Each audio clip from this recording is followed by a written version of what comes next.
Bro, listen. Never in my life associated the word boring with baseball.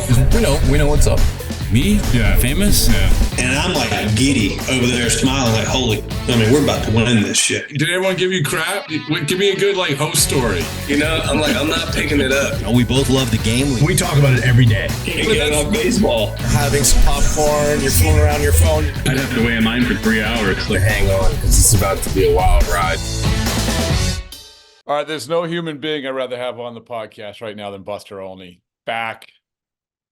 Let's go. Buster, I'm going to see you in person, the big Red Sox Cubs showdown. You have the game on Sunday night, which is it's a good one, right? I mean, you guys it should be renamed going forward, like the Theo tournament, right? The Theo or tournament. Something like that. They give like a special cup, right? Or something along those lines with Theo's mentioned. I think he sort of tied those franchises together forever. I think we should revisit the animosity between the organizations when Theo left, starting with not letting how it changed the course of history where they wouldn't let Torey Lovello interview for the Cubs job. So, yeah. So it's a lot of good stuff. It's John Lester. But yeah, I mean, you're absolutely right. I mean, I don't know if Theo should throw out the first pitch, but it's going to be good. I think it's going to be an interesting series is what I'm saying. I do too. The Cubs are a team that we've seen the organization get better, year after year after year. They went out after last season, made the aggressive move for Craig Counsell, biggest contract given out to any manager ever, 5 years, $40 million. Someone who's known as being a difference maker as a manager. And look, David Ross is very respected within the sport, but Craig Counsell generally considered to be one of the best. You wonder what kind of impact he's having, even at a time when the Cubs have had a lot of injuries. And they're facing the Red Sox. And there are just so many parallels now because Red Sox are dealing with all these injuries. And this upcoming offseason, Alex Cora will be the first major, big-time manager who's going to follow in the path of what Craig Counsell created by going into free agency. Two good teams and really interesting parallels. That's such a good topic to be brought up, and I'm sure it'll be brought up again. The Cora contract or the Counsell contract. It was not only Cora, right? I mean, we hear this with all managers. I don't think there's been a managerial financial statement or settlement or contract that had more ripple effects than the Counsell one. Because we don't usually talk about managers' contracts, but once the Counsell deal was done, we immediately say, "Oh, hey, listen, this guy's going to get that guy's going to get this, Skip Schumaker's going to get this, Cora's going to get that." It doesn't matter if they finish in first or last. Counsell has this is a momentous contract, I think, for major league managers, right? Yeah, I wrote about this last fall, right after Counsell got his deal, and talked with a lot of current managers, and they were rooting him on. Like they're like, yeah, finally, like somebody is getting paid, because as you know, for the last 20 years, manager pay has basically been in retreat. And I don't know the exact number. For example, the Carlos Mendoza is making as manager of the New York Mets. The New York Mets, who have the richest owner in baseball, right? And their manager, Carlos Mendoza, depending on who you believe, is either making $750,000 or $800,000. Okay, he's basically making what a player makes minimum wage to manage the New York Mets. Okay, I think Joe Torre set the previous record for managerial salary that Craig Counsell wound up breaking last fall. He set that like in 2005. Oh my God. So almost 20 years go by. Front offices, as you know, increasingly taking up more space, taking up more oxygen, and decisions that are being made. I've made the comparison that in a lot of organizations, the managers become the White House spokesperson, where they used to be the most important voice in an organization. And now you feel like the pendulum starting to swing back a little bit the other way. It'll never go back all the way. David Stearns is making somewhere between $60 and $75 million to run the Mets. I don't think Carlos Mendoza is going to be making that anytime soon. But The Counsell deal, I think, was first off an acknowledgement by Jed Hoyer, head of baseball operations for the Cubs, that managers can make a difference, right? And so they decided to pay him that way. And Alex Cora is going to find when he's a free agent in the fall, he's viewed as someone in the industry who can make a difference. And maybe that's with the Dodgers, maybe it's with some other team, but he's going to have opportunities. I mean, I think that, the Counsell deal, to your point, was so extreme, and it's not extreme, from a player's perspective, from a manager's perspective, about that jump that he took and how Jed prioritized that it is a different mindset. I mean, I think to go back to Alex Cora, if he entered into free agency, whether it was the Red Sox went south and they let him go, or he just wrote it out. Well, I'll put it this way, Buster. Say the Red Sox continue to do well. Say Craig Breslow offers Alex Cora a deal. We want you to be manager. Because of the Craig Counsell contract, there is a scenario where Alex Cora said, thanks, but we'll see how this plays out. Yeah. Well, who was Alex Cora's agent during his time as a player? Scott Boras. Yeah. Scott Boras. What does Scott Boras always do when his players reach the, a year from free agency?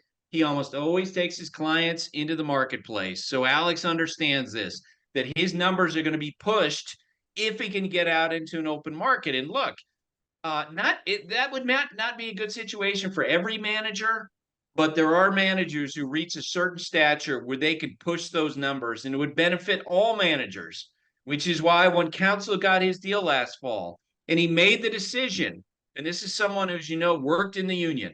He was part of the executive committee. He made the decision, I'm going to go out in the open market. We'll see what happens. The Cubs call quickly. They outbid the Brewers by like 50%, which is why I was sort of unseemly when the Brewers were whining about Counsell leaving. It was like, no, you know what? You didn't value the manager as highly as the Cubs. You should understand why he's leaving. Other managers were so happy that he did this because it pushed the ceiling upward. And now Alex Cora, think of him as being the next manager who's going to grab the baton of that opportunity. He's going to push salaries even more. And it should be that way. Look, I thought for years that front office people like Theo were wildly undervalued.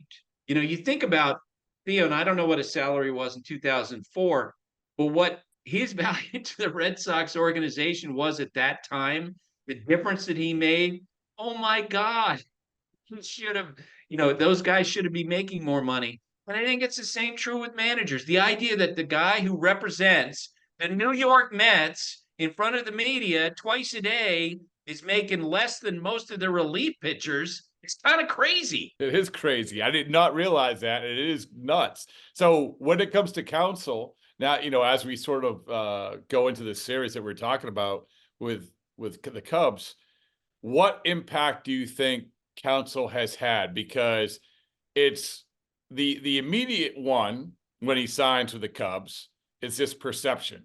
This perception, here we go. Yeah. Here we go. And that could be a powerful thing.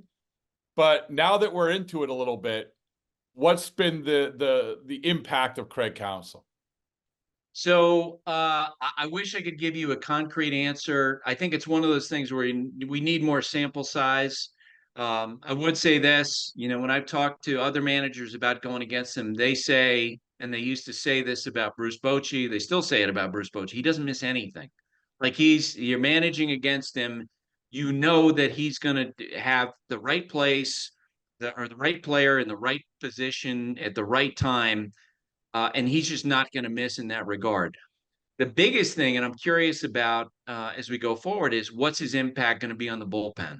Counsell is one of these managers, a reputation for running a great bullpen. And yet when we talked to Craig, we had the Cubs and the Rangers in our season opener.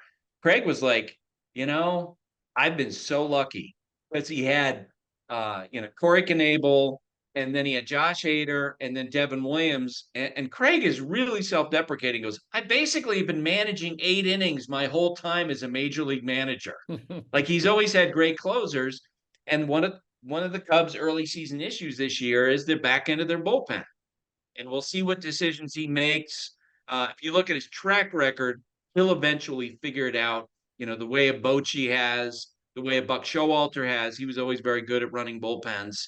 And I would expect that's going to be the case with the Cubs. I think and also we want to have immediate opinions about this, but to your point, he has to get to know his players. I mean, he has to get to know his team, and it's not just him; it's every manager. We just sat with Alex Cora, and Cora was talking about things like not resting players. He's like, I want to basically have players. He didn't say I want players to play 162, but I want that mentality more than the protecting. Now, the medical people won't like it, but I view the players that I have, maybe in a different way than I viewed the previous players. Same thing with the starters.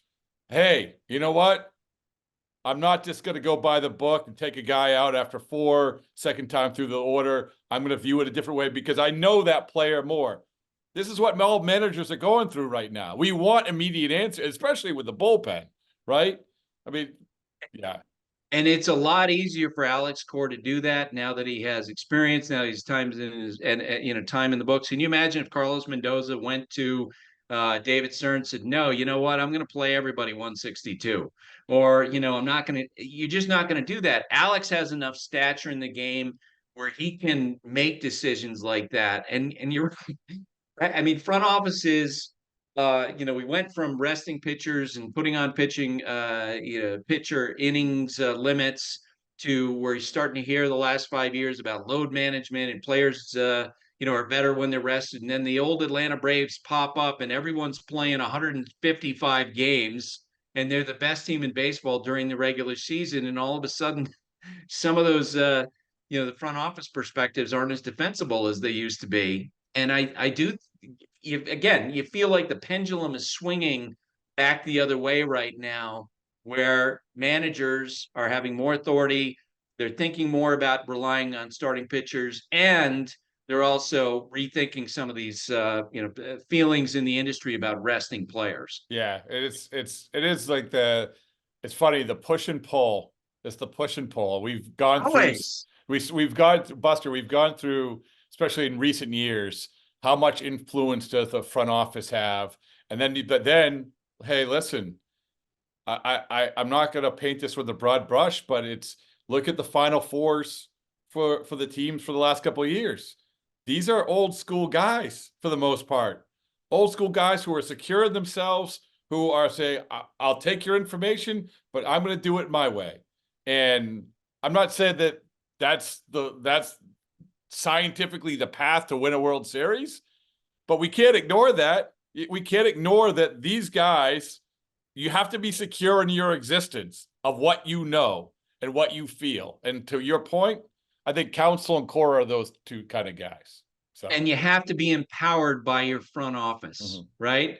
I mean, I've had conversations with Chris Young, who hired Bruce Bochy essentially out of retirement and said, this is your team to run. And how does Bochy run a pitching staff differently than, say, the Toronto Blue Jays? When he watches his pitchers pitch in a game, he's watching them that day, right? He didn't map out something at 2:00 in the afternoon and immediately default to that and say, Jose Barrios in a playoff game is dominating. But you know what? We decided 6 hours ago we're going to go to the bullpen in the 5th inning. No, Boch, he has the power given to him by his general manager to watch the pitcher and make his decisions. We saw it when Bradford pitched against the Orioles in the playoffs. You have a guy who had an ERA almost 6 during the regular season, and Boch is watching him in this game. He's like, well, he just got an out, and he got another out, and there's another inning, and he's still getting outs. I'm going to just keep watching him, and I'm not going to reflexively go to the bullpen. And he's excellent at that, and I do think that maybe that the front offices will they'll watch the Giants and the Rangers and what they did last fall and be a little bit more humble in terms of handling how a pitching staff should be run, because there's so many variables that go into play during the course of a game. Yeah, and I mean, obviously, and also now with the pitchers' injuries, and 938, Right. 930. So can I tell you a great Yeah. story about that with the Oh pitching yeah, of injuries? course. And, I love and I thought this was great. Yeah. Billy Beane said this to me about a decade ago. And as you know, the Athletics have been a really progressive organization. But Billy told me once that someone in the room said, yeah, we're going to limit our pitchers to 180 innings.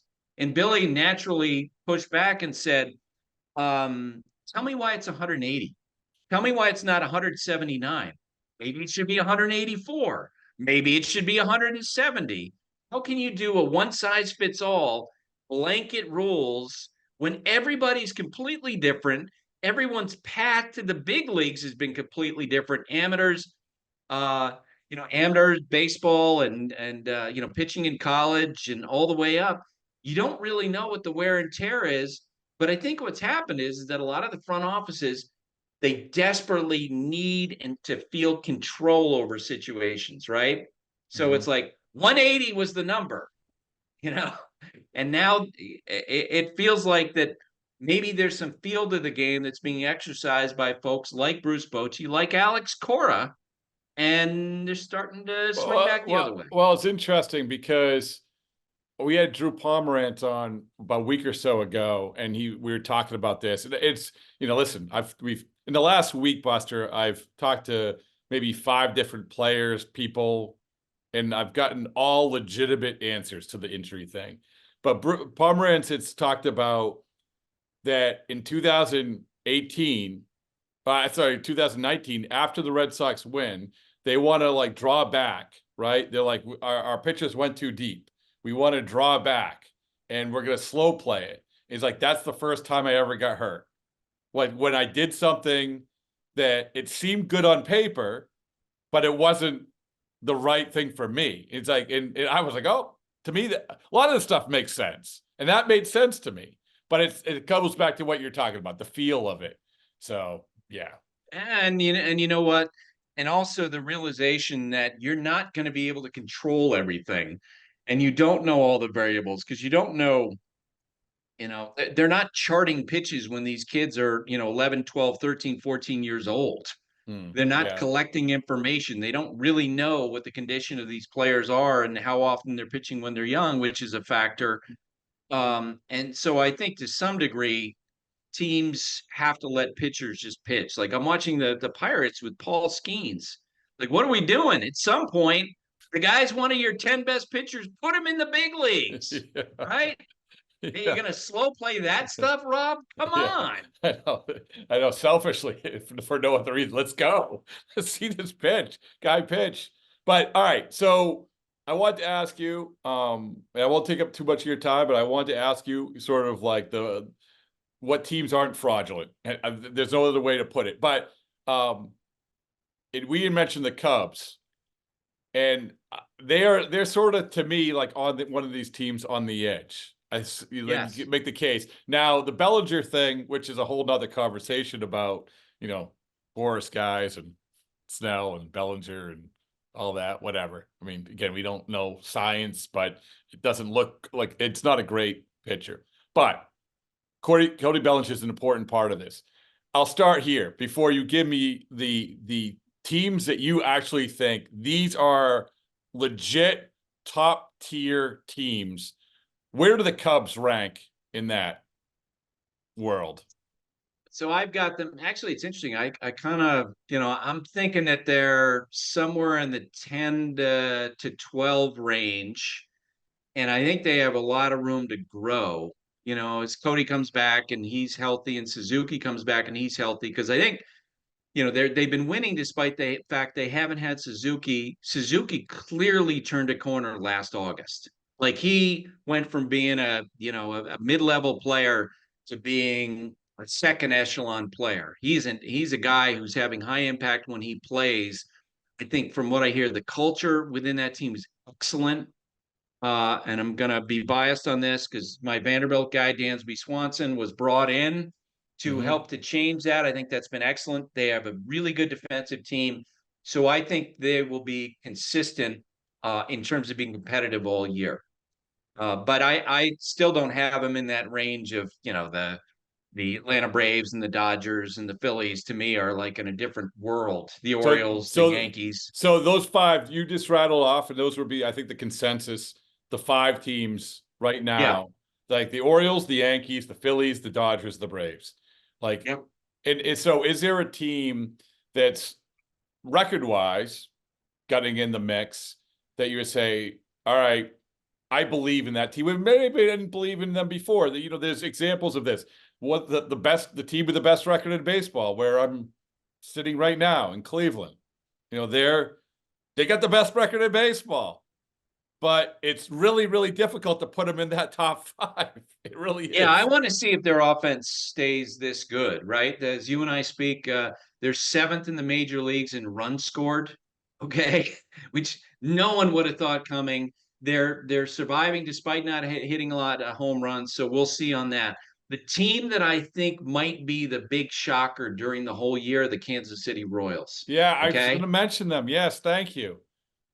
Because of two things, and look, if you're a small market team, you're always going to have your depth challenges, but we know this.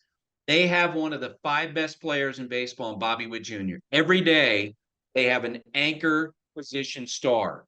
In their rotation with Cole Reagans, they have a top 10 pitcher, a legitimate ace in play in their rotation. I think it was Jeff Passan who got a line from one of his teammates in the spring that said he's like a left-handed Jacob deGrom. He went from the Rangers to the Royals last year, picked up 3-4 miles an hour in his fastball, and he's dominant. And when you start out with anchors like that, you know what? Makes it a lot easier to build around. And the acquisitions they made, Lugo, Waka, it's like as that offseason went on, Buster, it was like, oh, this Royals, these are interesting. It's interesting. But in the back of your mind, like, it's the Royals. It's the I Royals. won 56 games last year. I know. So it's like, oh, that's nice. It's a nice, it's good for them. But it is like the Bobby Witt, you talk about, I love this saying, I say it all the time. In baseball, you don't run isolations for outfielders, but I think you do need core guys. You do need foundation guys. And that's a perfect, especially if you play shortstop. That's a perfect example. So. Yeah, and he can do everything, right? Strong defender. He hits for power. He's hitting with average. He's doing much better against sliders and fastballs this year. He's not afraid of the moment. And it's why, so the Coda system and, folks like Sarah Langs, my podcast, they're saying, well, 71, 72 wins. And I felt like I was really a brilliant prognosticator at the beginning of the spring training. I said, you know what? I think this team's going to win 78 games. And I might turn out to be like 10 games short. Total idiot. No, it's all good. It's like, yeah, I think you had the vibes. You had the correct vibes. It's just taking that extra jump. The last thing is, okay, we've given your top teams. Give me the team. Give me the team right now you think from top to bottom, this is the team. The best team in baseball. Well, I picked the Phillies to win the World Series before the year started, and I'll, stayed married to that. But I think the best regular season team are the Atlanta Braves. I just got done talking with someone with the Guardians who said, yeah, the Red Sox are a good team, but now we're going to play the varsity this weekend, because they got to face the Braves. I mean, 1 through 9, unbelievable. They have a strong bullpen. Alex Anthopoulos did a great job of restocking that bullpen. They have power up and down the lineup. As you and I speak, Matt Olson is kind of in a slide. Austin Riley hasn't gotten off to a hot start. Ronald Acuna Jr. took weeks to hit his first home run, and they're just rolling along. The only question is, once they get into the postseason, do they have a rotation that can dominate?